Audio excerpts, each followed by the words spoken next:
Investment in the redevelopment of our communities often starts with the removal of anything that could be dangerous to the health of the neighborhood or threaten the beneficial reuse of area properties.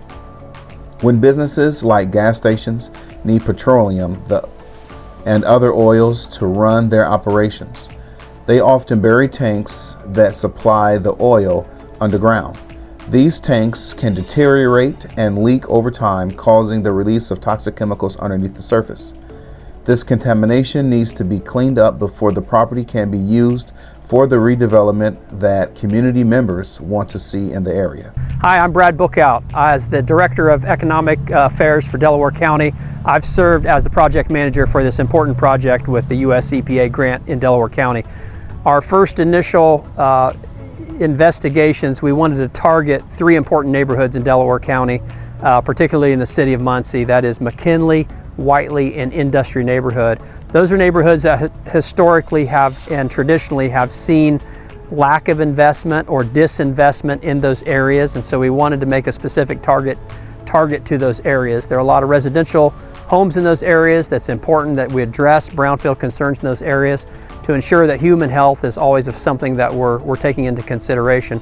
To do this, it was important with the grant that we select a group of people who well represent those areas and those neighborhoods. So hence we have received input from the community, from residents, from elected officials, and it has created an environment by which we've identified sites and been able to affect brownfield cleanups much differently than what we would if it was just from the top-down approach. So always having a grassroots feel for the grant is key to making everything work better.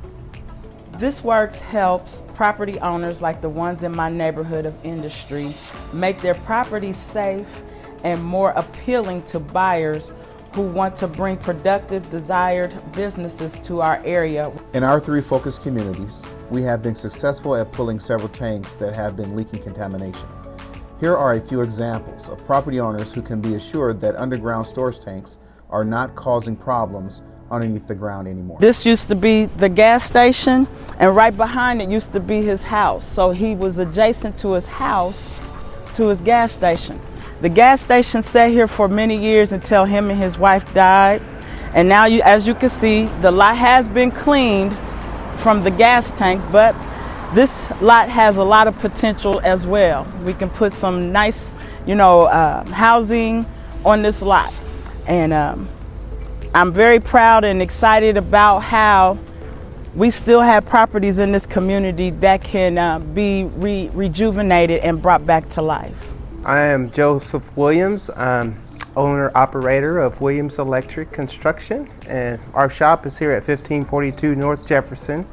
And we were fortunate enough to be, in the right area so that we would qualify to get our tanks taken out of our property. It was kind of unfortunate that we had the tanks because we bought this property in a tax sale and we didn't know at the time that we had tanks. And then after moving that process along, we found that the tanks were there, and then it ended up being somewhat of a ordeal to try and get them removed. The process was really pretty simple. There was a batch of paperwork that had to be submitted, and then later, after a couple weeks, then we got contacted by one of the representatives that they work with in order to get the process moving forward. And then once they'd done their process, things kind of were dormant for,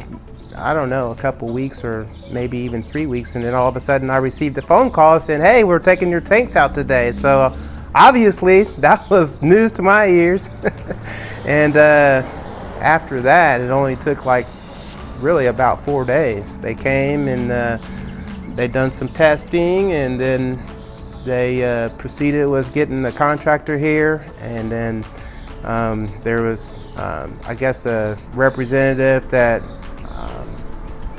oversaw their actual removal by the construction company that removed them. And then they tested everything after they removed it and quickly backfilled the property, and it was great. Removing these tanks helped to jumpstart the redevelopment of communities like Industry, McKinley, and Whiteley, and make these areas healthy, productive places to live, work, and play. If you're interested in having your property have a brownfield assessment done on it, or there is a property of concern that you would like special emphasis to be put on, you're welcome to call me at 765-808-1484. You can also reach me by email at bbookout@ecirpd.org.